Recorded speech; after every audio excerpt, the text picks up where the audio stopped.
Tonight, Decision 2012 takes a look at a constitutional amendment ballot question to stop the government from taking your private property. State Attorney General Ken Cuccinelli will be in Norfolk tomorrow to highlight 3 properties he claims are outrageous examples of unfair condemnation. Andy Fox is live in the newsroom about the plight of business owners. Andy? Stephanie, this is part of what the ballot question is for the constitutional amendment on property rights. Take a look.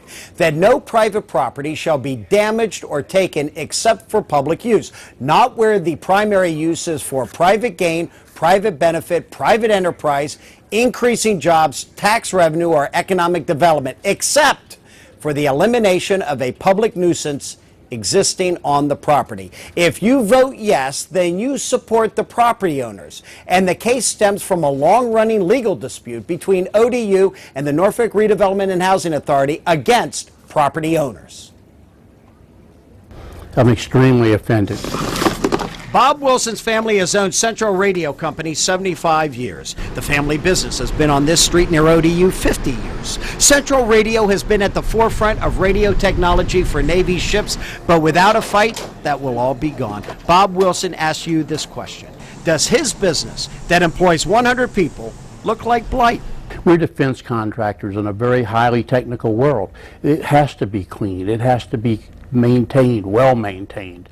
Otherwise, we wouldn't receive the government contracts that we receive. State Attorney General Ken Cuccinelli is reportedly hopping mad that this business owner and the owner of that apartment complex and the owner of Norfolk Plastics are all on the verge of losing their businesses so the ODU Real Estate Foundation can buy the property for commercial reasons, profit.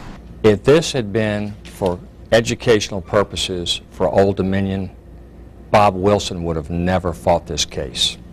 This was about a developer making more money. That's the sole issue here. Cuccinelli thinks that is wrong, and a constitutional amendment is needed to make it right.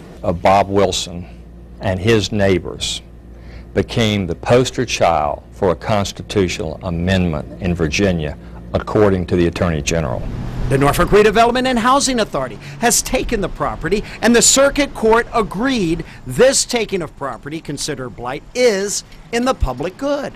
The Attorney General tomorrow is going to say that Bob Wilson and his neighbors were treated wrong. And the owner of the apartment complex is filing an appeal with the state Supreme Court, with the other 2 owners soon to follow.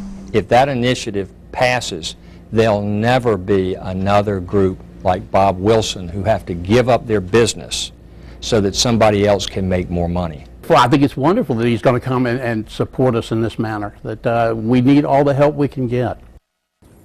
We called ODU for comment. No comment there. The Ken Cuccinelli news conference on property rights will be tomorrow near Central Radio in the shadows of ODU on Hampton Boulevard. In the newsroom, Andy Fox, 10 on your side. Andy, thanks. And you can go to wavy.com to see the exact wording of the constitutional amendment on property rights and the ballot question for or against the amendment.